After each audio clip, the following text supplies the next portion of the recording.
YouTube. Well, Sonoma. Apple actually got the full installer onto the App Store last night.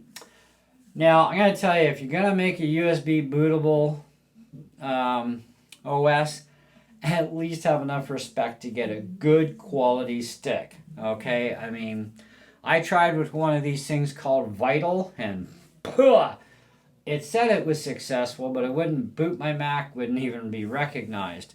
So I grabbed a reliable Kingston and sacrificed a 64 gigger because that's all I had for size-wise, and yeah, made a perfect USB boot. And I put my 1 terabyte back online, and voila, raw, unadulterated, no update garbage, pure Sonoma. So now I also got my 512 going with Sonoma again today too. I ended up, the only way I could do that was with Ventura, and then instead of using the update on system settings, because that's where stuff hit the fan with me on the 26th into the 27th when I booted my computer in the morning and nothing worked. Check out that video. But anyways, there's been some obvious changes here in that we're not chewing 7.5 gigs of RAM anymore. We're only chewing 5. So especially whether okay, here's what happened. I redid Ventura, and I was going to leave things alone for a few days, at least, right? Give it a shot. Maybe Apple will fix whatever went wrong, because my Mini was affected, my wife's wasn't, and they're both identical. So there had to be like a hardware glitch of some sort. It's the only thing we could actually even come up with. But either way, I managed to get Ventura back onto my 512. I had downloaded the installer, but it didn't work for making a bootable stick. So I thought, all right, well, let's just launch the installer off the applications folder and install Sonoma over top that way instead of going through the system settings update. Now that works perfectly fine. We're down to 5 gigs of usage, no hassles.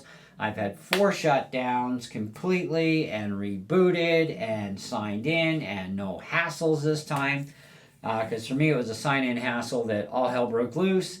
So we have none of those problems, and I thought, okay, it's working flawless. The drive is completely set up the way I need it.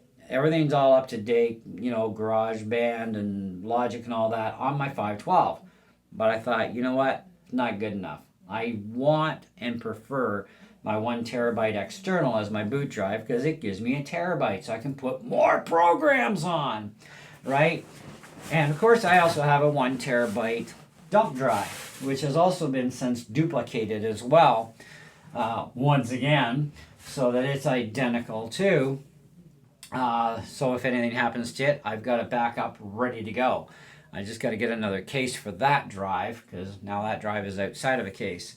So anyways, I decided, all right, let's try making another boot disk.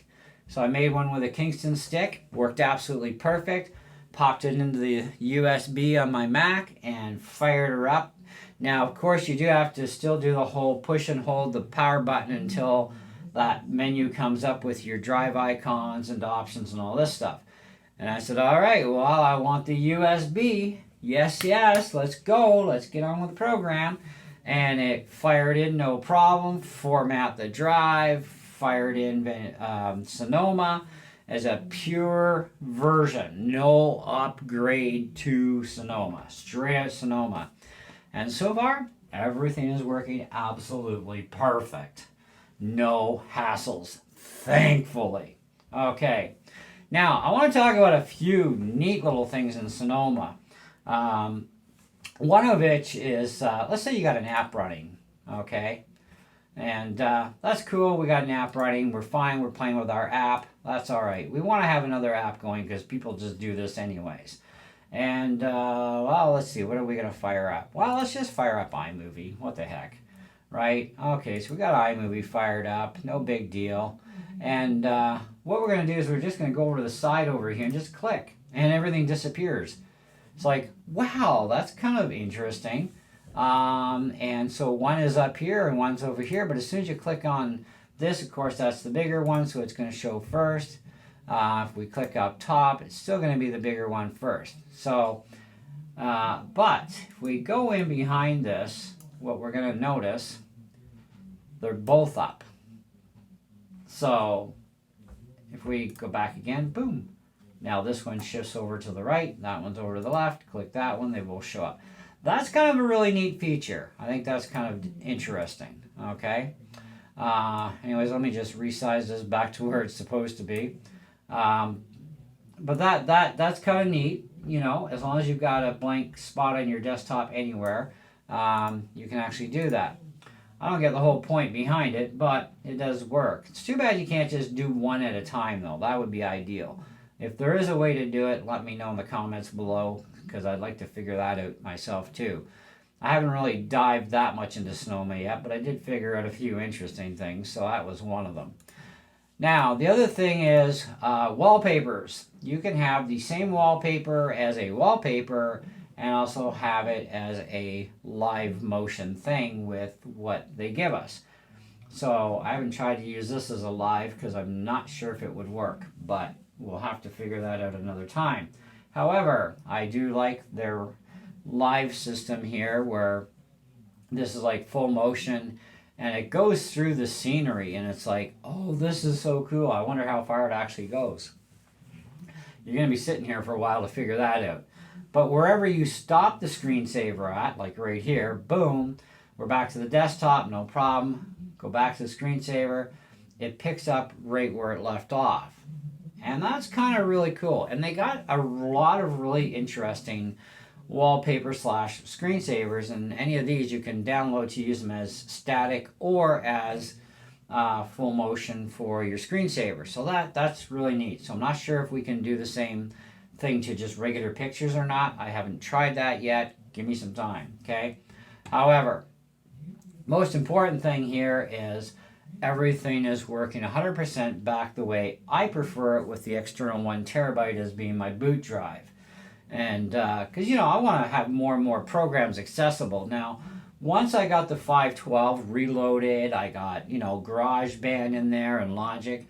I'm actually still working on the Logic Pro download right now, and it's got about 8 hours left. It's 61 gig, basically 62 gigs of all the entire sound library. Now, I would also highly recommend, if you do just play with GarageBand and you can't afford to buy Logic, download the free trial because it's 90 days, and then after that 90 days is expired, you only delete just the app. Just delete the app and then reinstall it again. You get another 90 days. Apple allows us to do that. That's great. 6 months basically for free, fully functional. I love it.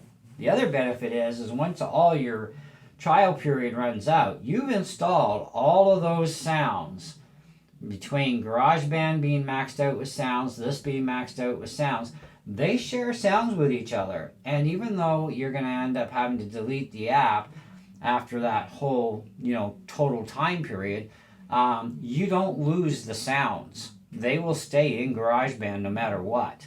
They're there, like, until the next time you reformat your drive, okay?